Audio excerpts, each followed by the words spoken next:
السلام عليكم، مرحبا بكم في عدد جديد في قناتكم انفينيتي سبور دي زاد.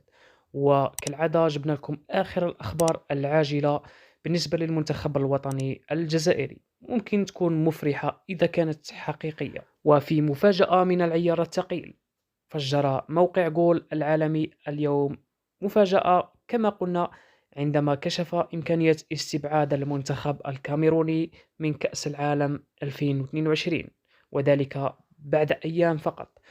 وذلك بسبب الخلاف القضائي بين الاتحاد الكاميروني لكرة القدم وشركة لوكوك سبورتيف الفرنسية للألبسة الرياضية، حيث قام رئيس الاتحاد الكاميروني سامويل إيتو بفسخ العقد مع الشركة المصنعة لقميص الأسود الغير المروضة.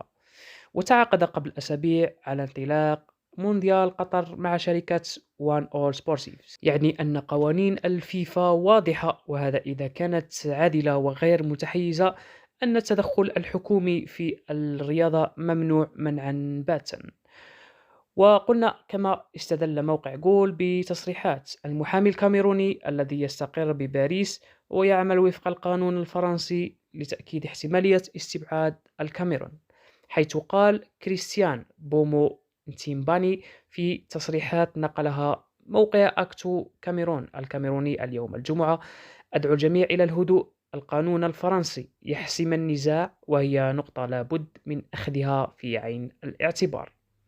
قبل أن يضيف: أدعو الطرفين للجلوس الآن وحل المسألة بشكل ودي أو أخذ قرار بشأن استمرار الشراكة.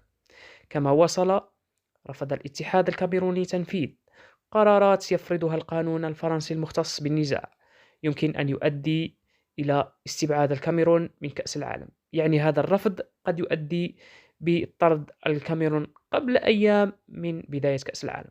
وختم: لا يتعارض الأمر مع مسألة التدخل الحكومي المباشر. الفيفا هنا يضع العقود القضائية المحلية بعين الاعتبار.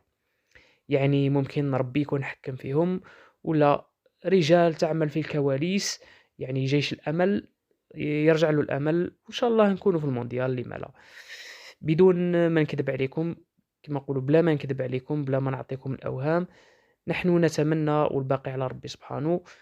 ما راناش نكذبوا، كل شيء بالمصادر وكل شيء بالصحف، والأمانة العلمية واضحة، والمصادر كاميرونية وفرنسية ومواقع عالمية. إن شاء الله يكون منه هذا الخبر. سلام.